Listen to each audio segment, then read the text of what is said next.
Hey everybody, how's it going? I am back with a quick vid. We got a 2-for-1. Today I'm talking about season 2 of Kipo and season 5, I think. I should know this.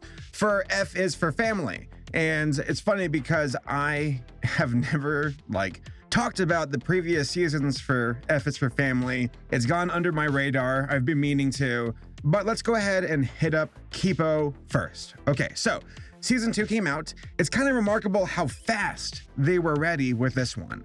I imagine it's because they went into this saying, this isn't going to be a season 1 kind of thing like Tuca and Birdie. We've got multiple seasons ready to roll and we will see it through. So I was just not expecting to see this season. I thought it might be like a year or so, but here it is. And I like this season a lot because we're starting to drill down more into the overall story. You're at this point acquainted with the world where everything is taking place in. It's a post-apocalyptic world. It's a bit more fantasy-esque compared to things like Mad Max.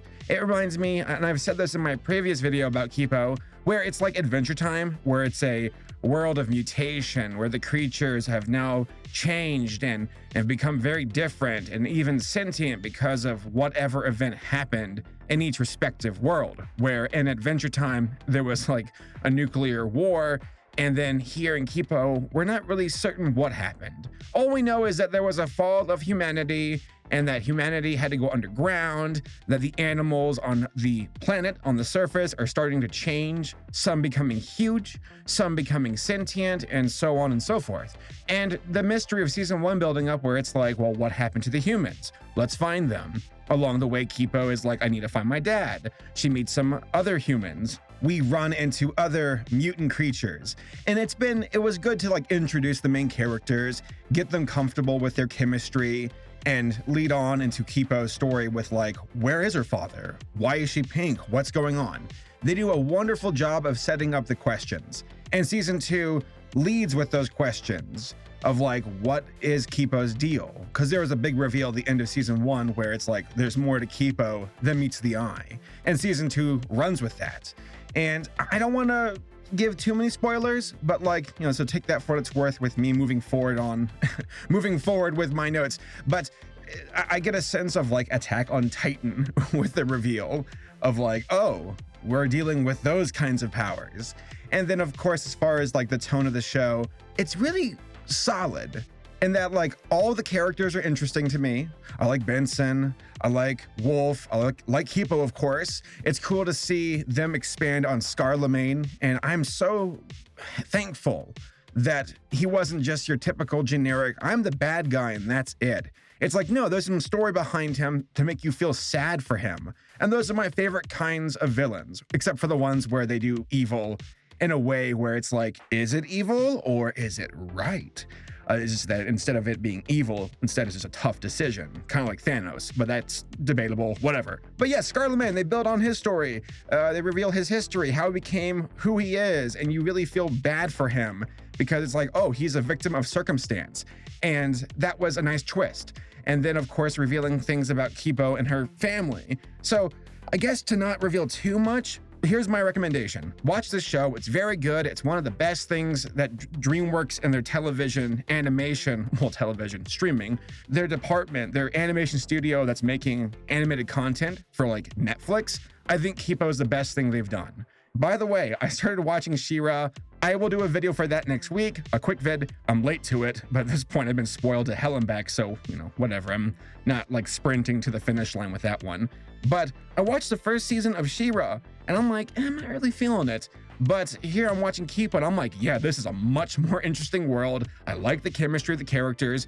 It's able to be serious, but also not get too serious, where the tone shifts aren't too severe. And I can still laugh at it, enjoy it. And it's a cute universe, and it's fun to see it continue its world building. So I'm hooked. I recommend it. Check it out. Next, we have F is for Family. And again, it's kind of a crime that I've not given this show a mention on my channel yet. So F is for Family, when I first saw it, I thought, okay, this is a Family Guy clone from the looks of it. I mean, look at the main character, come on.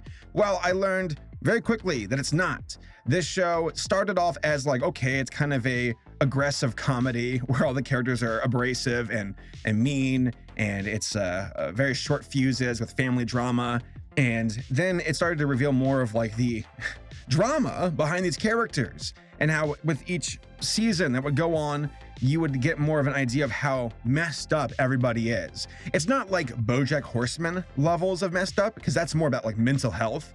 For F is for Family, it's more about like relationships with family members and how you were raised, and just how there really is no specific bad guy in all of this. There isn't someone who's like causing all the issues. It's just a stressful life, and how it kind of feeds into itself, and you're trying to catch your breath and get on your feet and get your head above water, but then something terrible also happens to bring you right back down and release that stress all over again. So I like that about F is for Family. It's also starting to drill more into the drama of it all, where it's like in this particular season, for season 4, they're talking about Frank's father, and it gives you an idea of like, this is why Frank is so messed up. He's very angry because of his upbringing. And the show, it's like taking a highlighter saying, we are the products of our upbringing, specifically our parents for the most part. And I see that with this show.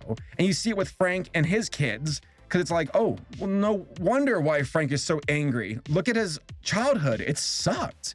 And that's why he's carrying the weight of how he was raised and dealing with those emotions. And you see how he's like, I won't be the same father that my father was to me. I will be better. And I believe that. I think Frank, the main character, is a sincere character. Bill Burr does a great job providing his voice. He does a great job with the angry voice. But where like Peter Griffin is like a straight up ass, I see Frank as like, okay, no, he means well. He's just doesn't know how to say it. And bad things keep happening to him that weighs him down. So outside of that, the season also explores the side characters. You get Rosie running for alderman, becoming alderman. You've got Sue. I like that Kevin got a bit of a break this season and let him breathe, where it's like, no, he's actually having a good life right now. And he's able to actually like vent and think his thoughts out because of his new girlfriend. I like that. You see Bill becoming a different person with like being more of a bully. You see, it's just, this show is very fun. I think it's cool. It's also a period piece where it's taking place during like, I think the 70s. That's fun. And just overall, like one of the best adult animated shows on Netflix. I think actually best adult animated shows out there right now currently airing. And it's different enough where it's not a Family Guy clone. It's not that at all. It can stand on its own 2 legs and do things that are different and fun. And again, this taking place in the 70s adds an extra layer to that, because it's a period piece, and it's cool seeing like them talking about like Vietnam, talking about disco, oh not disco, but like just like that wood paneling, like hippie vibe thing going on during that era. Like that's very much so part of the show, and seeing life progress for these folks around that time frame. So overall, yeah, those are my recommendations. Kipo season 2, wonderful. F is for Family season 4, very good. Looking forward to seeing where that goes next, because it ended on quite the cliffhanger for both of these shows. And I'm excited. Netflix, you've been making some great stuff. Keep it up. I want to see more wonderful animated stuff on your platform, and I'm very pumped about the Cuphead show. I saw some of the teaser animation, some clips of the animation for that, and it looks wonderful, so I'm very excited. All right, guys, tell me what you all think in the comments, and I'll see you all next time.